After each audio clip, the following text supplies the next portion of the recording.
Welcome to STV news. నేను రేవతి. ముందుగా headlines చూద్దాం.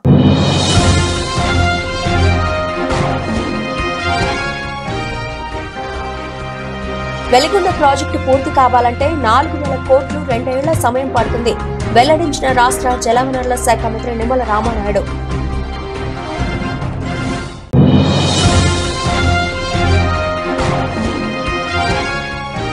ఎన్టీఆర్ జిల్లా పెద్దతండాలోని అంగన్వాడీ కేంద్ర స్కూల్లో ఫుడ్ పాయిజన్.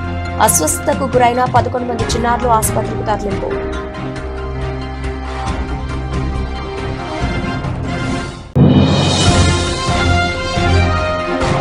ఇరవై 21వ డివిజన్లో ఆలపాటి రాజాకు మద్దతుగా అందరి పెద్ద రామోహన్ ప్రచారం. ఆలపాటికి మొదటి ప్రాధాన్యత ఓటును వేసి గెలిపించాల్సిందిగా పట్టభద్రులకు విజ్ఞప్తి.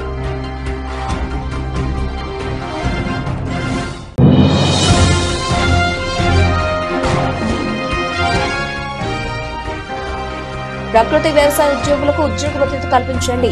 ప్రభుత్వాన్ని డిమాండ్ చేసిన ఏపీ ప్రకృతి వ్యవసాయ ఉద్యోగుల సంఘ నాయకులు.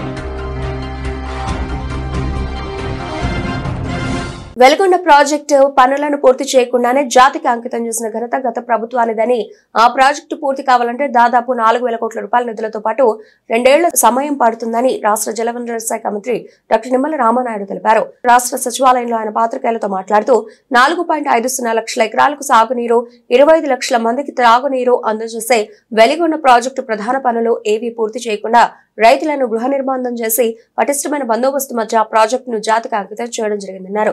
శ్రీశైలం వద్దనున్న హెడ్ రెగ్యులేటర్, రిటైనింగ్ వాల్ పనులు, మొదటి, రెండవ సొరంగం పనులను, ఫీడర్ కెనాల పనులను మరియు నిర్వాసితుల కాలనీల నిర్మాణ పనులను ఏమాత్రం పూర్తి చేయకుండా వెలిగొండ ప్రాజెక్టును జాతికి అంకితం చేయడం జరిగిందన్నారు.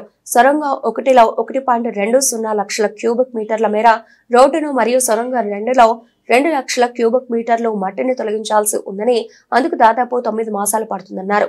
ఆంధ్రప్రదేశ్ రాష్ట్రంలోనే కాదు, ఈవేళ ప్రపంచంలోనే అబద్ధాలకు, అసత్యాలకు బ్రాండ్ అంబాసిడర్ జగన్మోహన్ రెడ్డి. 5 సంవత్సరాల పాలన అప్పచెప్తే ఆంధ్రప్రదేశ్ రాష్ట్రాన్ని 50 సంవత్సరాలు వెనక్కి తీసుకెళ్లిపోయినటువంటి జగన్ ఏ ముఖం పెట్టుకుని మళ్ళీ ఈరోజు ప్రజల దగ్గరికి వస్తున్నాడో ఈవేళ సమాధానం చెప్పవలసినటువంటి పరిస్థితి ఉంది. అందుకే ఒక ఉదాహరణ ఏదైతే వెలిగొండ ప్రాజెక్ట్. ఎందుకంటే మీ అందరికీ తెలుసు, వెలిగొండ అంటే ఈవేళ అత్యంత వెనకబడినటువంటి ఫ్లోరైడ్ బాధితులు ఉన్నటువంటి ప్రకాశం జిల్లాకు జీవనాడి వెలిగొండ. అటువంటి వెలిగొండ దగ్గర 4,50,000 ఎకరాలకు సాగునీరు అందిస్తూ 25 లక్షల మందికి, అంటే దగ్గర 1.25 కోటి పైబడి త్రాగునీరు అందించేటువంటి ప్రాజెక్టు మన వెలిగొండ ప్రాజెక్టు. ఈ వెలిగొండ ప్రాజెక్టుని జగన్మోహన్ రెడ్డి పూర్తి చేయలేకపోవచ్చు, ఎందుకంటే అతను నైజం అదే కాబట్టి. కానీ పూర్తవ్వనటువంటి ప్రాజెక్టును కూడా పూర్తి చేసినట్లుగా భ్రమింపజేసేటువంటి విధంగా మరి ఆయన చెప్పేటువంటి అబద్ధాలు, ఆయన అసత్యాలు, ఆయనకు తోడుగా ఆయన కరపత్రిక, ఆయన అవినీతి పత్రిక తందాన తానా బ్యాచ్. ఎందుకు ఈ మాట చెప్తూ ఉన్నానంటే, ఆ వెలిగొండ ఆ రోజు చంద్రబాబు నాయుడు గారు 1996 ఆయనే భూమి పూజ చేసి ప్రారంభించారు. గత వారం రోజుల క్రితం జరిగిన రివ్యూలో కూడా ఆ రోజు 96లో మనం భూమి పూజ చేసి ప్రారంభించినటువంటి వెలిగొండ నేటికి పూర్తి కాకపోవడం, 30 సంవత్సరాలైనా సరే అత్యంత వెనుకబడినటువంటి ప్రకాశం జిల్లా ప్రజలకి ఆ సాగునీరు, త్రాగునీరు అందించకపోవడం చాలా ఆవేదన, బాధ కలుగుతుందని స్వయంగా ముఖ్యమంత్రి గారే మరి మొన్న ఆవేదన వ్యక్తం చేసినటువంటి పరిస్థితి కూడా మీరందరూ కూడా చూసినటువంటి పరిస్థితి. ఎంత విచిత్రం అంటే, ఎందుకంటే మేము కూడా చదువుకున్న వ్యక్తులుగా చూస్తూ ఉంటాం. అంటే ప్రపంచంలో 7 వింతలు ఉంటాయి, కానీ జగన్మోహన్ రెడ్డి ఒక 8వ వింతగా మారాడు ఈవేళ అబద్ధాలు, అసత్యాలు చెప్పడంలో. ఆ వెలిగొండ ప్రాజెక్టుకి ఇంకా 4,000 కోట్లు ఖర్చు పెట్టాలి. ఆ వెలిగొండ ప్రాజెక్టుకి గట్టిగా, అంటే చంద్రబాబు నాయుడు గారు లాంటి ముఖ్యమంత్రి 24/7 ఆయన కష్టపడినట్లుగా కష్టపడితే మినిమం లేదంటే లేదు సంవత్సరాల నుంచి 2 సంవత్సరాలు పడుతుంది అన్నటువంటి పరిస్థితి అది వెలిగొండ. అటువంటి వెలిగొండని జాతికి అంకితం చేసేసినటువంటి మహానుభావుడు జగన్మోహన్ రెడ్డి.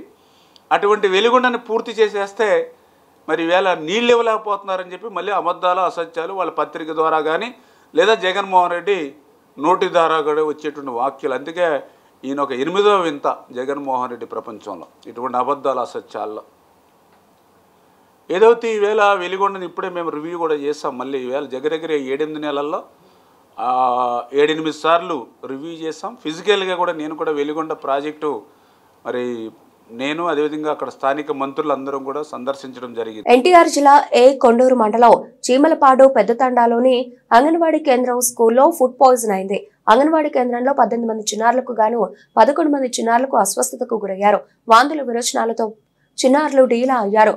ఫుడ్ పాయిజనే కారణం అంటున్న చిన్నారుల తల్లిదండ్రులు హుటాహుటిన చిన్నారులను వారి తల్లిదండ్రులు మైలవరం ప్రభుత్వ ఆసుపత్రికి తరలించారు. ఇప్పటి వరకు విద్యార్థులందరూ క్షేమంగానే ఉన్నారని తెలిపిన అధికారులు.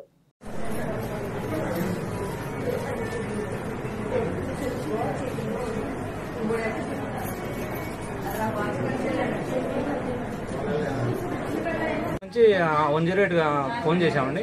అది లేట్ అవుతుంటే గబగబా ఏడుస్తున్నారు బాగా. అది ఆటో ఎక్కించుకొచ్చాము. గవర్నమెంట్ హాస్పిటల్ మైలారం గవర్నమెంట్ హాస్పిటల్లో చూపిస్తున్నాం. ఇప్పుడు ట్రీట్మెంట్ జరుగుతుందండి. అక్కడ జరిగింది ఏంటంటే వీళ్ళ తల్లిదండ్రులు అనేది మేము నెల నుంచి కంప్లైంట్ ఇస్తున్నామండి. ప్లేట్లు సరిగ్గా కడగట్లేదు, వాటర్ లేదు, ఏదో 2 బిందెలే తప్ప శుభ్రంగా నీళ్లు బాత్రూంలో వెళ్తున్న పిల్లలకి అలాగే ఇంటి దగ్గర పంపిస్తున్నారు తప్ప కడిగి పంపించలేదు అని చెప్పి తల్లిదండ్రులు ఆవేదన చేస్తున్నారు. అలా కాకుండా వీళ్ళు ఏం చేస్తున్నారంటే ఒకళ్ళు వెళ్ళి కంప్లైంట్లు ఇస్తున్నారు, పట్టించుకోవట్లేదంట. అది మురికి దుప్పటి మీద పడుకోబెట్టడం, అందరినీ ఒకదాని పడుకోబెట్టడం ఒకళ్ళ అని చెప్పేసి తల్లిదండ్రులు ఆవేదన చేస్తున్నారు. రాష్ట్రం ఆర్థికంగా ఇబ్బందుల్లో ఉన్న మైనార్టీల సంక్షేమం అభివృద్ధి లక్ష్యంగా ఎన్డీఏ కూటమి ప్రభుత్వం పనిచేస్తోంది.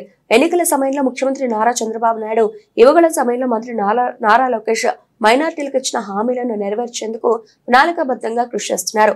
ఇందులో భాగంగా రాష్ట్ర వ్యాప్తంగా మసీదుల్లో పనిచేస్తున్న ఇమాంలకు 10,000 రూపాయలు, అలాగే మౌజన్లకు 5,000 రూపాయలు మసీదు కమిటీ అకౌంట్స్ లో వేయబోతున్న సందర్భంగా సీఎం చంద్రబాబు నాయుడుకి టీడీపీ రాష్ట్ర మైనార్టీ సెల్ ప్రధాన కార్యదర్శి మహమ్మద్ ఫలావుల్లాల్ ధన్యవాదాలు తెలియజేశారు.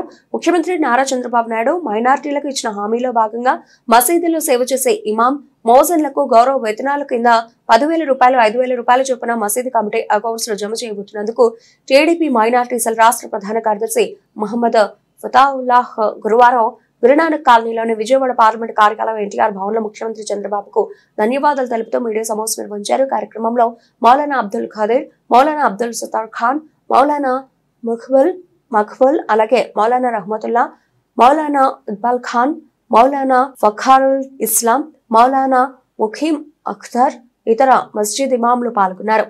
इमाम खतीब होने की वजह से मैं सीएम साहब को और उनके तेलुगु देशम साथियों को, डिप्टी चीफ मिनिस्टर हमारे एमपी साहब लोकेश साहब को, मैं जो इन चारों को भी तहे दिल से मैं शुक्रिया अदा करता हूँ. हम तमाम इमामों की जानिब से और मौज़िनीन की जानिब से अल्लाह इनको जज़ाए खैर अता फरमाए. जो इन्होंने इंतखाबात में वादा किया था और इससे क़बल आप जो हुकूमत चलाए थे शेषा शाही में, उस वक्त इफ्तार पार्टी वगैरह में मगरिब की नमाज़ पढ़ाने की हमें जो है मौका हुआ था फताउल्लाह भाई के निगरानी में. उस वक्त भी इसी तरह बाजू में बैठकर हमारे सीएम साहब से मैं मौज़िनों के और इमाम अइम्मा के जो है मैं उनके सामने बात रखी. तो उसी वक्त जो है सीएम साहब ने ऐलान किया और उसी ऐलान के मुताबिक इस मरतबा जब हुकूमत आई तो आज जो है कल मैंने पेपर में देखा ईनाडू और साक्षी में कि 45 करोड़ रुपए अल्हम्दुलिल्लाह मौज़िनीन के लिए और इमामों के लिए जो है आप रिलीज़ कर रहे हैं. हम दोबारा जो है आपका शुक्रिया अदा करते हैं. इतने तकालीफ होने के बावजूद भी, शुरू होने के बावजूद भी हुकूमत के शुरुआत के आप हजरात जो है इतना ख्याल करके आप हम लोगों को जो है ये मौज़िन हजरात को और इमाम अइम्मा को जो है आप हजरात जो है रिलीज़ कर रहे हैं. हम तहदिल के साथ जो है हुकूमत का शुक्रिया अदा करते हैं. अल्लाह जज़ाए खैर अता फरमाए. తెలుగుదేశం పార్టీ అధికారంలో లేనప్పుడు ఏదైతే మేనిఫెస్టోలో చెప్పారో దాన్ని తూచా తప్పకుండా పాటించే నాయకుడు నారా చంద్రబాబు నాయుడు గారు, అలాగే నారా లోకేష్ గారు. ఏదైతే చంద్రబాబు నాయుడు గారు ముస్లిం సమస్యలపై మాట్లాడేటప్పుడు ఇమాంలకు మౌజన్లకు ఏదైతే సమస్యలు ఉన్నాయో దాన్ని తీరుస్తామని హామీ ఇచ్చారు. అలాగే నారా లోకేష్ గారు తన యువగళం పాదయాత్రలో ఆయన కూడా ముస్లిం సమాజ సమస్యలపై దృష్టి పెట్టి మస్జిద్ ఇమాంలు మౌజన్లు ఎవరైతే సమస్యల్లో ఉన్నారో వాళ్ళ సమస్యలు పరిష్కరిస్తానికి కూడా హామీ ఇచ్చారు. అలాగే మన విజయవాడ పార్లమెంట్ సభ్యులు కేసినేని చిన్ని గారు కూడా తన పర్యటనలో ఉన్నప్పుడు మస్జిద్ ఇమాంలు మస్జిద్ మౌజన్లు ఏదైతే సమస్యలు చెప్పారో వాటన్నిటి కూడా పరిష్కరిస్తానికి వీళ్ళు పూనుకున్నారు. అలాగే మనం ఒకసారి జగన్మోహన్ రెడ్డి పాలన చూస్తే ముస్లింలు ఎంత ఇబ్బంది పట్టారో, ముస్లిం సమాజం ఏ విధంగా అణగదొక్కబడిందో మీ అందరికీ తెలుసు. కనీసం దుల్హన్ పథకం కూడా ఇవ్వలేని ప్రభుత్వం వైఎస్ఆర్సీపీ జగన్మోహన్ రెడ్డి హయాంలో నడిచింది. అలాగే ఏదైతే ముస్లిం పేద పిల్లలు విద్యార్థులు చదువుకుంటానికి విదేశాలకు వెళ్తారో ఆ విదేశీ విద్య కూడా తీసేసిన ఘనుడు జగన్మోహన్ రెడ్డి. ఇటువంటి పరిస్థితుల్లో మనం తెలుగు ప్రజలు తెలుగుదేశం ప్రభుత్వానికి కూటమి ప్రభుత్వానికి బ్రహ్మరథం పట్టారు, 90% సీట్లు ఇచ్చారు. మరి తెలుగుదేశం ప్రభుత్వం వచ్చిన తర్వాత కూటమి ప్రభుత్వం వచ్చిన తర్వాత ఏదైతే హామీలు ఇచ్చారో ఆ హామీలన్నీ చంద్రబాబు నాయుడు గారు తన టేబుల్ మీద పెట్టుకొని బడ్జెట్ శాంక్షన్లో ముందుగా 4,376 కోట్లు మైనారిటీలకు బడ్జెట్ను శాంక్షన్ చేశారు.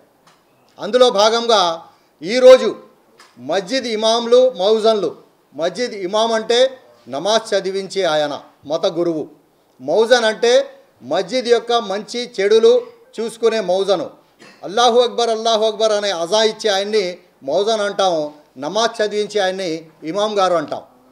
మరి వీరి సమస్యలు కూడా ఉన్నాయి. దాదాపు 1 సంవత్సరం నుంచి వీళ్లకు ఏదైతే గతంలో తెలుగుదేశం ప్రభుత్వం ఉన్నప్పుడు నారా చంద్రబాబు నాయుడు గారు ముఖ్యమంత్రిగా ఉన్నప్పుడు బ్రహ్మాండమైన పథకాన్ని ప్రవేశపెట్టారు. మస్జిద్ ఇమాంకు 5,000, మౌజన్లకు 3,000 ప్రవేశపెట్టిన ఘనత ఈ భారతదేశంలోనే నారా చంద్రబాబు నాయుడు గారికి దక్కింది. ఆ తర్వాత జగన్మోహన్ రెడ్డి గారి పాలన వచ్చిన తర్వాత 1 సంవత్సరం నుంచి ఈ మస్జిద్ ఇమాంలకు మౌజన్లకు మత గురువులకు ₹1 కూడా వాళ్ళ అకౌంట్లో వేయకుండా ఆయన పాలన సాగించేశాడు. ఈరోజు మస్జిద్ ఇమాంలకు 10,000 ఉపాధ్యాయులు యువత ఎదుర్కొంటున్న సమస్యలను శాసనమండలిలో చర్చించడమే కాకుండా తర్వాత ముఖ్యమంత్రితోనూ మంత్రిమండలిలోనూ చర్చించి పరిష్కరించగల సత్తా ఉన్న నాయకులు ఆలపాటి రాజేంద్ర ప్రసాద్ అని తూర్పు నియోజకవర్గ ఎమ్మెల్యే గద్ద రామ్మోహన్ రావు అన్నారు. తూర్పు నియోజకవర్గ పరిధిలోని 21వ డివిజన్ కృష్ణలంకలోని పొట్టి శ్రీరాములు జూనియర్ కళాశాల, elementary school, Vangaveeti Mohanaranga high school, elementary స్కూల్లోని ఉపాధ్యాయులను ఎమ్మెల్యే గద్ద రామ్మోహన్ స్వయంగా కలిసి ఉమ్మడి కృష్ణ గుంటూరు జిల్లాల పట్టభద్రుల నియోజకవర్గానికి కూటమి పార్టీలు బలపరిచిన ఎమ్మెల్సీ అభ్యర్థి ఆలపాటి రాజేంద్ర ప్రసాద్ కు మొదటి ప్రాధాన్యత ఓటును వేసి గెలిపించాల్సిందిగా కోరారు. కార్యక్రమంలో పార్టీ నాయకులు వేములపల్లి రంగారావు, గొరిపర్తి నామేశ్వరరావు, అలాగే జనసేన నాయకులు కొవ్వూరి కిరణ్ బాబు, బీజేపీ నాయకులు కోలపల్లి గణేష్, పొట్నూరు దుర్గాప్రసాద్, వల్లూరు మధు, మోటేపల్లి చిన్న, నిమ్మల జ్యోతిక, వెన శంకర్, భవానీ, లక్ష్మి, రమాదేవి, గాలి శ్రీదేవి తదితరులు పాల్గొన్నారు. 27వ తారీఖున జరిగే గ్రాడ్యుయేట్ ఎలక్షన్ లో ఉమ్మడి కృష్ణ గుంటూరు జిల్లాల అభ్యర్థిగా ఆలపాటి రాజేంద్ర ప్రసాద్ గారు కూటమి బలపరిచిన సంగతి మనందరికీ తెలుసు. తెలుగుదేశం పార్టీ నాయకుడైన ఆలపాటి రాజేంద్ర ప్రసాద్ సుదీర్ఘమైన రాజకీయ అనుభవం కలిగిన వ్యక్తి. సమస్యల్ని సభలో ఏ విధంగా చర్చించాలి, ఆ సమస్యల పరిష్కారం కోసం ఏ విధంగా ప్రయత్నం చేయాలి, ఎవరెవరు సహకారం తీసుకోవాలి, ఇవన్నీ కూడా క్షుణ్ణంగా తెలిసిన వ్యక్తిగా ఇవాళ టీచర్స్ వ్యవస్థకి ఉన్న అనేకమైన సమస్యలు లేదా అన్ఎంప్లాయిడ్ గ్రాడ్యుయేట్స్ కున్న 1,00,000 సమస్యలు, వీటన్నిటి కూడా కొంత మేరకు పరిష్కారం చేయగలిగిన సమర్థమైన వ్యక్తి రాజేంద్ర ప్రసాద్ గారు. ప్రత్యేకంగా టీచర్స్ వ్యవస్థలో ఇవాళ వాళ్ళు దాచుకున్న డబ్బులు కూడా మరలా తీసుకునే అవకాశం లేకుండా గత ప్రభుత్వం అనేక రకాలుగా టీచర్స్ ఇబ్బంది పెట్టిన సంగతి ఒకసారి నేను గుర్తు చేస్తా ఉన్నాను. ఇవాళ సుమారు 25,000 కోట్ల పైగా బకాయిలు టీచర్స్ ఉన్నాయని చెప్పి కొందరు లెక్కలు చెబుతా ఉన్నారు.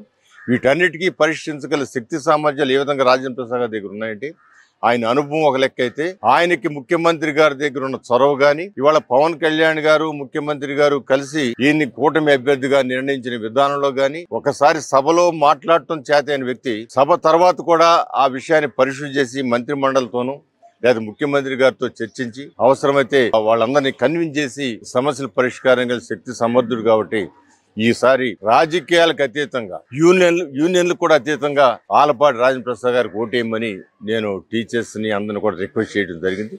వాళ్ళందరూ కూడా సానుకూలంగా స్పందించడం జరిగింది.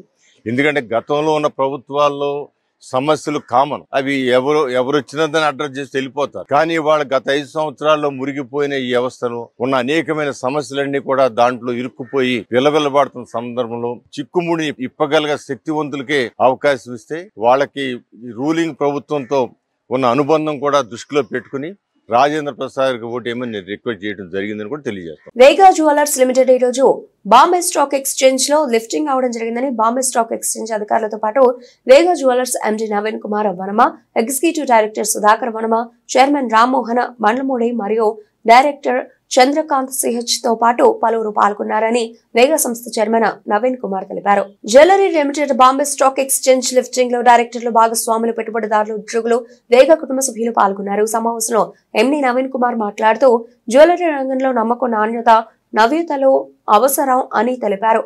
గత 20 సంవత్సరాల కల సాఫల్యం అని బాంబే స్టాక్ ఎక్స్చేంజ్ తో వేగా జ్యువెలర్స్ లిమిటెడ్ తరఫున ఘంటారావం చేశామన్నారు.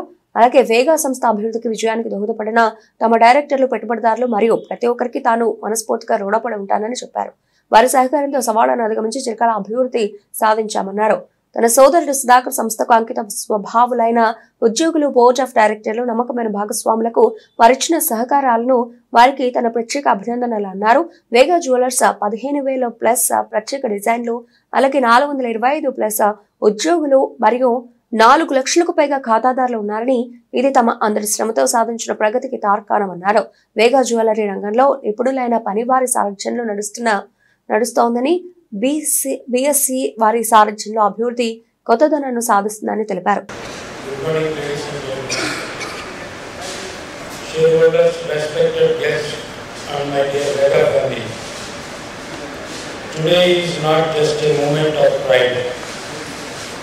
It is the realization my 2-decade of old dream. Standing here at the Bombay Stock Exchange, ringing the bell for Vega Jewellers Limited. I am reminded of my family's humble blessings. My journey began in a small village where my parents, Sri Keshavrao and Srimati Satyavati, built a small gold shop with lot of hard work. Their hard work and vision planted the seed of a dream that has now blossomed into Vega Jewellers.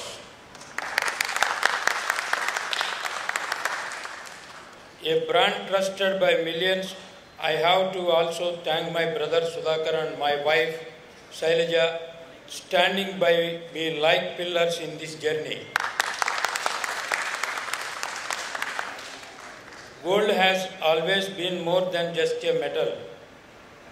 It is a symbol of trust, heritage and prosperity in every Indian household. From our first step into the wholesale business with Devi Jewellers in 2002 to launching 4 Vega Jewellers stores across Telangana, Andhra Pradesh and USA. Every milestone has been a testimony to our commitment to quality and craftsmanship. Vega is today a household name for every family ceremony in Telugu households. I also want to express my deepest gratitude to our directors and investors who believed in Vega's potential and supported us in reaching this stage. Their guidance has helped us navigate challenges, embrace growth and build a legacy that will last for generations. The entire listing process is envisioned by our chairman Sri Rammohan Rao and Sri Chandrakant. I also want to specially thank one of my best friend Veera in this. This movement would not have been possible without my partners, namely Manideep, Kalyan and Srinivas, Prasad Gupta and Nagesh Rao. dedicated employees, our supportive board of directors and trusted partners and vendors are strongly behind this success. Today, Vega Jewellers has 15,000 plus unique designs, 425 plus employees, and over 4 lakh happy customers. As we step into this new era, I promise that Vega will continue to innovate, expand, and uphold the trust you have placed in us. Vega is my dream, a dream to create a brand that stands for trust, quality, and innovation. And today, as we make our mark on the BSc, I assure you, this is just the beginning. Velaleni Vaibhagam, Taruguleni Namakam. Thank you so much. అగ్ని ప్రమాదాల నివారణకు క్షేత్రస్థాయిలో పరిశీలించారు విజయవాడ నగరపాలక సంస్థ commissioner Dhyanachandra. Carmel Nagar లోని Saint Mary విజయ convent, చుట్టుగుంటలోని metro wholesale March ను సందర్శించి క్షేత్రస్థాయిలో పరిశీలించారు. ఈ సందర్భంగా కమిషనర్ మాట్లాడుతూ అగ్ని ప్రమాదం జరగకుండా ఖచ్చితంగా నివారణ భద్రతా ఏర్పాట్లు పటిష్టంగా పాటించాలని, లేకపోతే అనుమతులు ఇవ్వబడవని అన్నారు. తానే స్వయంగా సెయింట్ మేరీ విజయ కాన్వెంట్ ను సందర్శించి అక్కడున్న ఫైర్ సేఫ్టీ మిషన్స్ పరిశీలించారు. అగ్ని ప్రమాదం తలెత్తిన వెంటనే ఎటువంటి చర్యలు తీసుకోవాలి వంటి అంశాలపై ఫైర్ సిబ్బంది ముందుగానే అవగాహన కల్పించగా, ప్రమాదం జరిగిన వెంటనే ఫైర్ ఎక్స్టింగ్విషర్ సరైన పద్ధతిలో వాడుతున్నారా లేదా వంటి విషయాలపై పరిశీలించారు.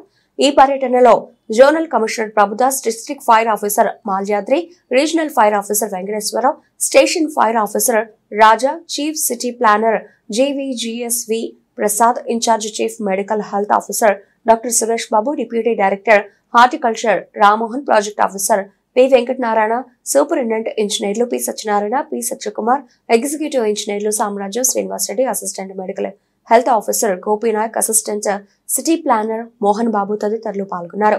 ఉయ్యూరు వాహనం పట్టణంలోని కాటూరు రోడ్ లో 2 వ్యక్తులు తాగిన మొత్తంలో హల్చల్ చేశారు. ఆర్టీసీ అద్దె బస్సు డ్రైవర్ పై దాడి చేశారు. బస్సు అద్దాలు ధ్వంసం చేశారు. ఈ ఘటన గురువారం రాత్రి జరిగింది.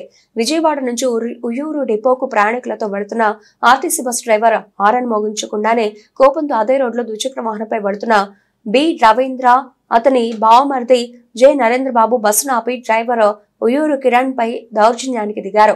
బస్సులోని రాడ్డుతో నరేంద్ర బాబు బస్సు అద్దాలను ధ్వంసం చేశాడు. ఆ సమయంలో బస్సులో ఉన్న కండక్టర్ చంద్రగిరి పాలకోటేశ్వరరావు ప్రయాణికులు తీవ్ర భయభ్రాంతులకు గురయ్యారు. సమాచారం అందుకున్న పట్టణ పోలీసులు ఘటనా స్థలానికి చేరుకుని దాడికి పాల్పడిన వారిని పట్టుకుని పోలీస్ స్టేషన్ కు తరలించారు.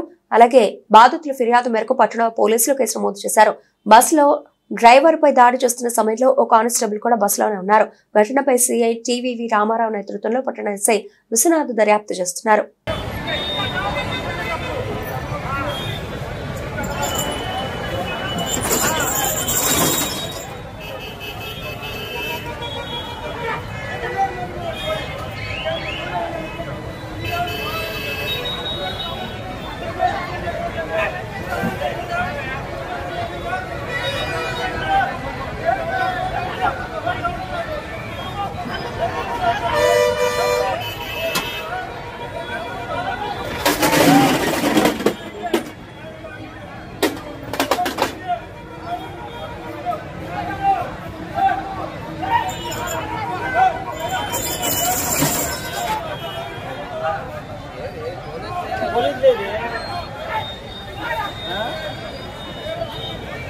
ప్రకృతి వ్యవసాయ ఉద్యోగులకు ఉద్యోగ భద్రత కల్పించాలని ఏపీ ప్రకృతి వ్యవసాయ ఎంప్లాయీస్ యూనియన్ రాష్ట్ర అధ్యక్ష ప్రధాన కార్యదర్శులు శ్రీధర్ ఎం రమేష్ బాబు కోరారు. వారు ప్రెస్ క్లబ్ లో విలేకరులతో మాట్లాడారు. రాష్ట్ర ప్రభుత్వం ప్రకృతి వ్యవసాయాన్ని ప్రోత్సహించడం అభినందనీయమని అన్నారు. అలాగే పథకాలను రైతులకు చేరవేసే విషయంలో కష్టపడి పనిచేస్తున్న అన్ని క్యాడర్ల ఉద్యోగులను ప్రభుత్వ ఉద్యోగులుగా గుర్తించాలని విజ్ఞప్తి చేశారు. గత ప్రభుత్వంలో పెండింగ్ లో ఉన్న 10 నెలల జీతాన్ని విడుదల చేయాలని, సమాన పనికి సమాన వేతనం చెల్లించాలని, మహిళా ఉద్యోగులకు భద్రత కల్పించాలని కోరారు. ఈ సమస్యల పరిష్కారానికి వచ్చే అసెంబ్లీ సమావేశాల సమయంలో రాష్ట్ర వ్యాప్తంగా నిరసన కార్యక్రమాలు చేపడతామన్నారు. మాది తిరుపతి జిల్లా నారా చంద్రబాబు నాయుడు గారి యొక్క స్వగ్రామము. మేము 2016లో ఈ ప్రోగ్రాంలో చాలా మంది 16,000 మంది దాకా ఈ ప్రోగ్రాం నందు స్టార్ట్ చేయడం జరిగింది. అప్పటి నుంచి ప్రభుత్వంలో మాకు ప్రకృతి వ్యవసాయం తరఫున చంద్రబాబు నాయుడు గారు చాలా సన్నిహితంగా ప్రోగ్రామ్ ముందుకు తీసుకుపోతున్నారు. కానీ కనీసం ఎక్కడ మా వాళ్ళు చెడిపోతే కనీసం ఇన్సూరెన్స్ పాలసీ కూడా లేని పరిస్థితుల్లో మేము ఉన్నాము. కనీసం ఉద్యోగ భద్రత లేదు, మరియు HR పాలసీ లేదు. కనీసం గవర్నమెంట్ లో ఉన్నటువంటి పనిచేస్తున్నటువంటి మా 16,000 మంది మేము ఒకటే కోరుకున్నాము, మమ్మల్ని ప్రభుత్వ ఉద్యోగిగా ప్రభుత్వ కార్యక్రమంలో ఒక సెక్టార్గా తీసుకోవాల్సిందిగా మేము ఈ ప్రస్తుతం ఉన్న ప్రభుత్వానికి చంద్రబాబు నాయుడు గారిని మరీ కోరుకుంటున్నాము. ప్రకృతి వ్యవసాయంలో ఇంతమంది పెద్ద ఎత్తున మన AUTC ద్వారా లోక్సభ మన బడ్జెట్ సమావేశాలకి భారీ ఎత్తున ప్రోగ్రామ్ ని సక్సెస్ చేయడానికి మేమందరం కలిసికట్టుగా వస్తామని, అదేవిధంగా మా యొక్క సమస్యలను మీకు విన్నవించుకుంటున్నాము. గౌరవప్రదమైన చంద్రబాబు నాయుడు గారు మా యొక్క సమస్యలను మీరు ప్రభుత్వంలో అమలు చేస్తారని నేను మీ అందరినీ కోరుకుంటూ ప్రార్థిస్తున్నాను. ఇది ప్రకృతి వ్యవసాయం అనేటువంటి దాన్ని రాష్ట్ర ప్రభుత్వం ప్రతిష్టాత్మకంగా తీసుకుని దీని అభివృద్ధి కోసం కృషి చేస్తూ ఉంది. ఇప్పుడు జర్మనీ, జపాన్కి సంబంధించినటువంటి దీనిలో నిష్ణాతులైనటువంటి వాళ్ళు కూడా ఈ రాష్ట్రంలో పర్యటన చేస్తూ ఉన్నారు. దీన్ని ఎంత ప్రతిష్టాత్మకంగా తీసుకున్నాం, ఈ రంగంలో పనిచేస్తున్నటువంటి కార్మికులు మాత్రం చాలా దురదృష్టకర పరిస్థితుల్లో పనిచేస్తూ ఉన్నారు.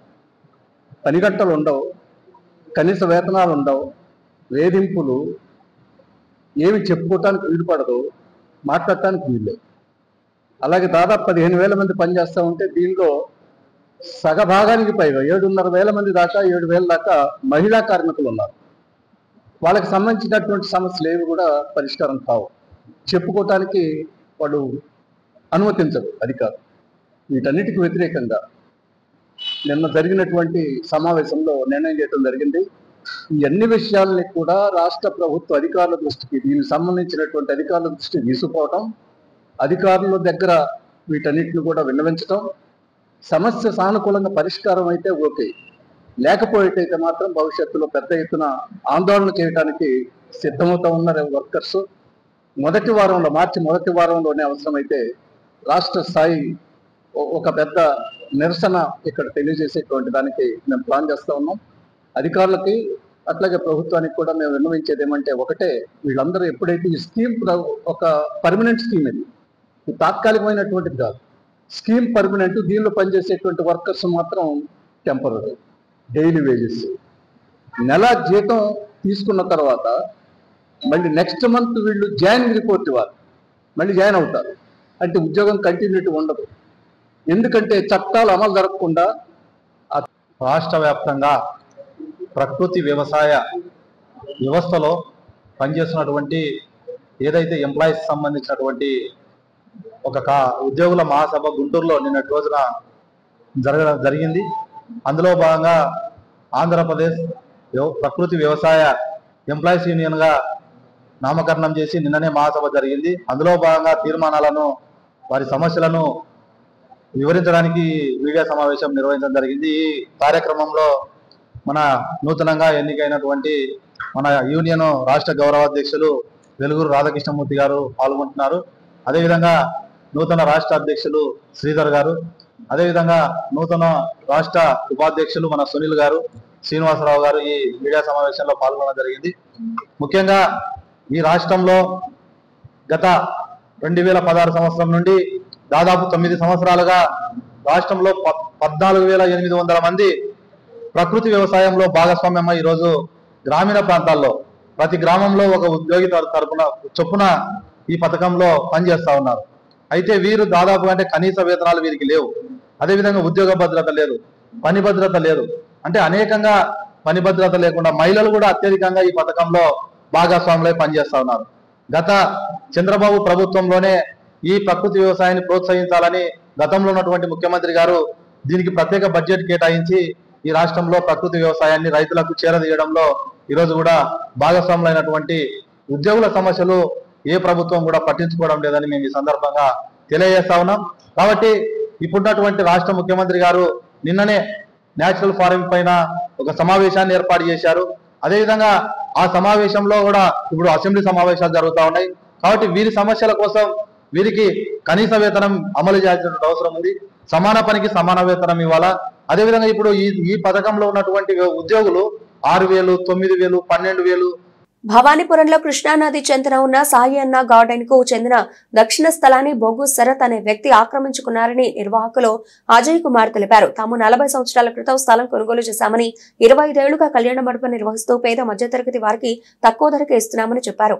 సంవత్సర కాలం నుండి బొగ్గు శరత్ అనే వ్యక్తి తమ స్థలాన్ని ఆక్రమించి షెడ్ నిర్మించడానికి ప్రయత్నిస్తున్నారని ఆరోపించారు. స్థలానికి సంబంధించి శాటిలైట్ సర్వే కూడా చేయించారని, ఆ సర్వేలో కూడా స్థలం తమకే చెందిందిగా రుజువు అయిందని చెప్పారు. అయినప్పటికీ అక్రమంగా నిర్మాణాలు చేపడుతున్నారని, కోర్టు పరిధిలో కేసు నడుస్తున్న దౌర్జన్యంగా తమ స్థలంలో నిర్మాణాలు చేసుకుంటున్నారని ఆవేదన వ్యక్తం చేశారు. డాక్యుమెంట్స్ అన్ని సక్రమంగా ఉన్నాయని ప్రభుత్వ పెద్దలు స్పందించి తమకు న్యాయం చేయాలని అనుకున్నారు. ఈ కళ్యాణ మండపం కట్టి 25 సంవత్సరాలు అయింది. ఇది ఏంటంటే ఇది అందరికీ పేద ప్రజలకు అందరికీ అందుబాటులో ఉంటుందని చెప్పి తక్కువ అద్దెతో దాన్ని ఇచ్చేస్తున్నాం. మేము అందరికీ అందుబాటులో ఇస్తున్నాము. ఈ ప్రెస్ మీట్ పెట్టడానికి మెయిన్ కారణం ఏంటంటే మాకు ఇక్కడ దక్షిణం వైపు అంటే మేము రేకులు కట్టగా ఇంకా అవతలకి మా స్థలం ఉంది. దాదాపు ఒక 20 అడుగుల స్థలం ఉంది. ఆ పక్కన వాళ్ళు వచ్చి బొబ్బూరు భూపాలని అతను దౌర్జన్యంగా వచ్చి మాదని చెప్పి ఇది చేస్తున్నాడు. అతను అంతకుముందు కూడా ఇచ్చేస్తే సర్వే చేయించాడు. శాటిలైట్ సర్వే చేయించి మాకు అతను ఎంతవరకు ఉందో అతను చూపించారు వాళ్ళు. అక్కడి వరకు సరే మీరు గోడ కట్టుకోండి అని చెప్పి అని కూడా నేను తర్వాత ఊళ్ళో ఉండట్లేదు తర్వాత వస్తానని చెప్పి తర్వాత మళ్ళీ మా ఇదయిన తర్వాత మళ్ళీ వచ్చి మాదే ఉంది ఇదే అని చెప్పి మళ్ళీ దౌర్జన్యం చేసి కిరాయి రౌడీలతో వచ్చి దౌర్జన్యం చేసి ఆక్రమణ చేసి రేకులు కట్టడం గోడ ఇచ్చేయడం చేస్తున్నారు. దానికి నేను కోర్టుకి వెళ్ళాను. కోర్టులో కేసు పెండింగ్ ఉంది. ఇది ఓఎస్ నెంబర్ 439 ఆఫ్ 2024.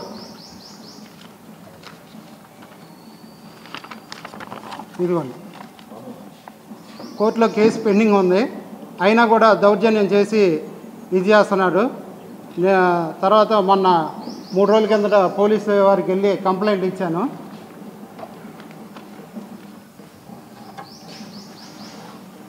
ఇదిగోండి భవానీపురం పోలీస్ స్టేషన్కి వెళ్ళి కంప్లైంట్ ఇచ్చాను. అయినా కూడా పోలీసు వారు కూడా సరైన స్పందన లేక రెస్పాన్సిబిలిటీ లేదు. దానికోసం సరైన చర్యలు తీసుకోలేదు. ఇంకా దౌర్జన్యం చేసి మమ్మల్ని ఇచ్చేయడం గత సంవత్సరంన్నర కింద అతను ఇచ్చేయడం అరెస్ట్ చేయడం వల్ల నాకు బైపాస్ సర్జరీ జరిగింది.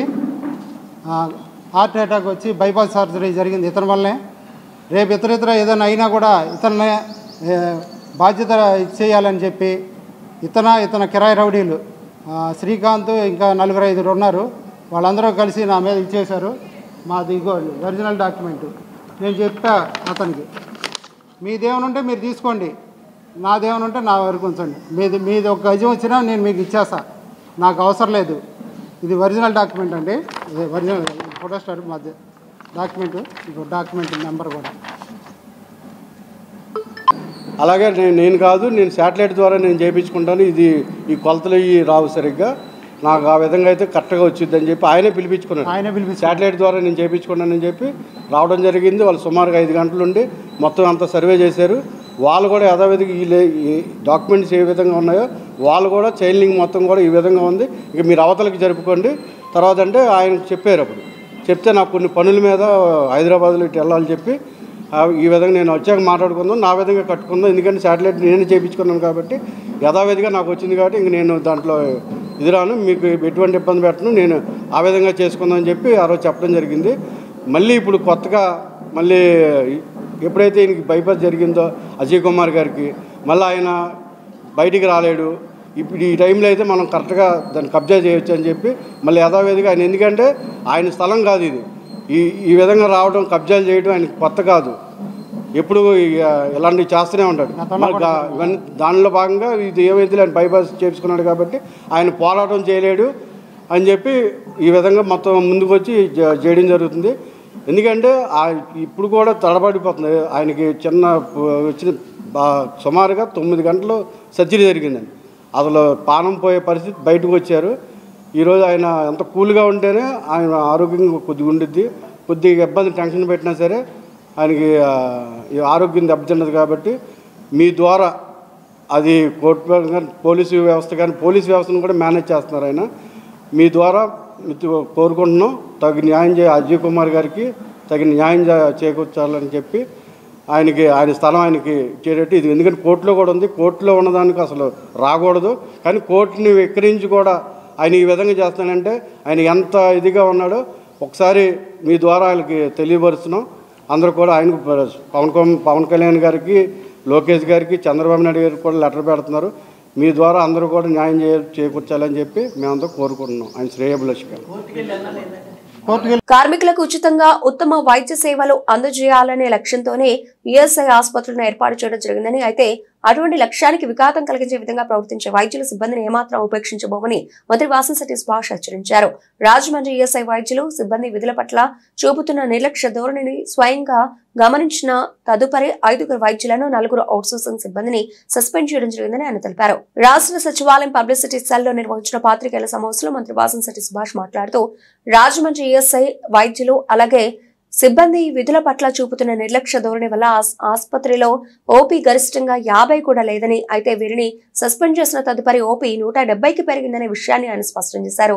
తిరుపతి ఈఎస్ఐ ఆసుపత్రి వైద్యుల విధుల పట్ల ప్రత్యేక శ్రద్ధ చూపడం వల్ల ఆసుపత్రిలో చాలా మంచి వైద్య సేవలు అందజేయడం జరుగుతోందని, అక్కడ ఓపీ దాదాపు 350 దాకా ఉందన్నారు. విధుల పట్ల నిర్లక్ష్యం వహించే ఈఎస్ఐ వైద్యుల సిబ్బందిపై వేటు తప్పదన్నారు.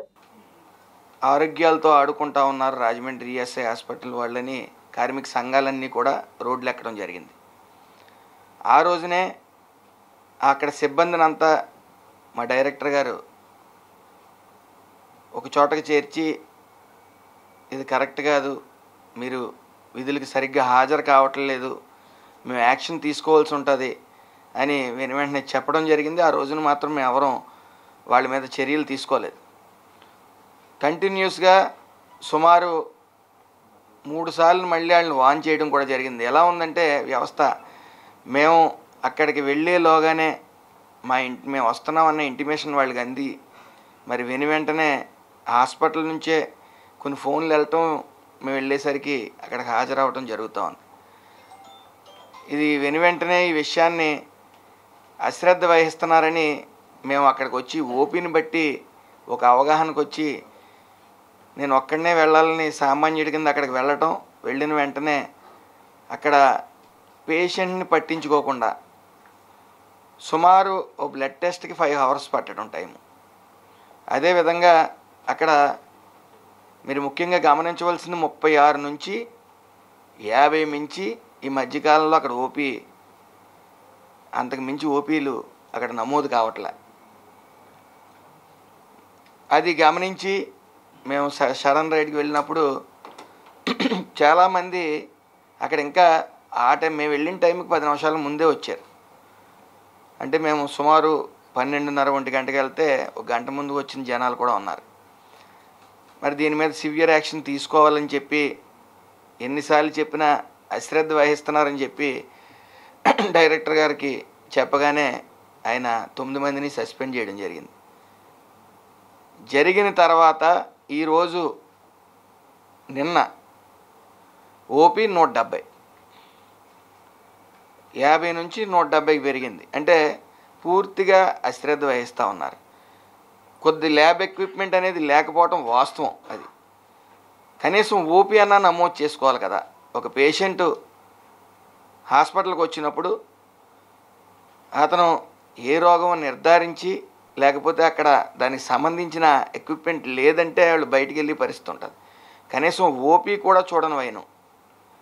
ఇలాంటి పరిస్థితుల్లో సస్పెన్షన్ కరెక్ట్ అని చెప్పి ఓ నిర్ధారణకు వచ్చి మరి డైరెక్టర్ గారు కూడా యాక్షన్ తీసుకోవడం జరిగింది. ముఖ్యంగా నేను తిరుపతికి వెళ్ళినప్పుడు కూడా ఈ రాజమండ్రి పరిస్థితులకి విభిన్నంగా ఉన్నాయి. అక్కడ ల్యాబ్ ఎక్విప్మెంట్ పనిచేయకపోతే ఆ సూపరింటెండెంట్ సుమారు 4,60,000 రూపాయలు సొంత డబ్బులు ఖర్చు పెట్టి తర్వాత పెట్టుకుందాం బిల్లు అని చెప్పి సొంత ఖర్చు పెట్టి సుమారు గత 10 years నుంచి లేని విధంగా 350 ఓపీలు నమోదు చేయడం జరిగింది. ఎప్పుడు కూడా తిరుపతిలో 350 గత 10 రోజుల క్రితం 350 ఓపీలు నమోదు చేసుకోవడం జరిగింది. అక్కడ ఫుల్ కమిట్మెంట్తో పనిచేస్తూ ఉన్నారు. అలాగే అక్కడ కూడా కొద్ది ఎక్విప్మెంట్ లోపం అనేది ఉంది. దాన్ని కూడా మేము ఫైనాన్స్కి పంపించడం జరిగింది.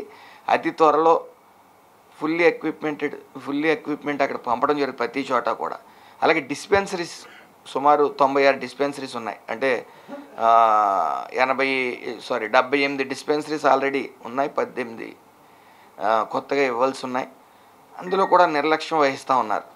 ఇందులో మేము చెప్పదలిచేది ఒకటే, ఎక్కడ నిర్లక్ష్యం వహించినా ఈసారి క్షమించడం అనేది ఉండదు, సస్పెండ్ చేయడమే, అందులో సందేహం లేదు. ఎందుకంటే ఐపీ హోల్డర్స్ ఐపీ మా దృష్టిలో విఐపీ. బ్రిటన్ ముగించే ముందు హెడ్లైన్స్ మరోసారి.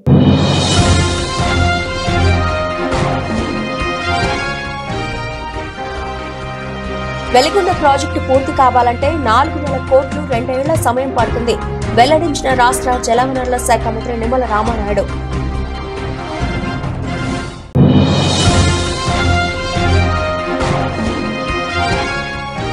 ఎన్టీఆర్ జిల్లా పెద్దతండాలోని అంగన్వాడీ కేంద్ర స్కూల్లో ఫుడ్ పాయిజన్, అస్వస్థతకు గురైన 11 మంది చిన్నారులు ఆసుపత్రికి తరలింపు.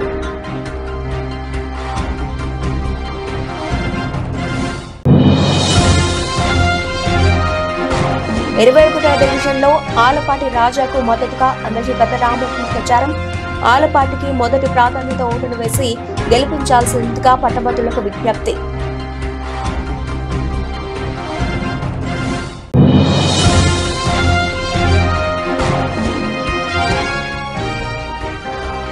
ప్రకృతి వ్యవసాయ ఉద్యోగులకు ఉద్యోగ భద్రత కల్పించండి, ప్రభుత్వాన్ని డిమాండ్ చేసిన ఏపీ ప్రకృతి వ్యవసాయ ఉద్యోగుల సంఘ నాయకులు. ఇవి ఇప్పుడు ఎవరికైనా తెలిసిన అప్డేట్స్. మరిన్ని అప్డేట్స్ తో మళ్ళీ కలుద్దాం. అంతవరకు సెలవు, నమస్తే.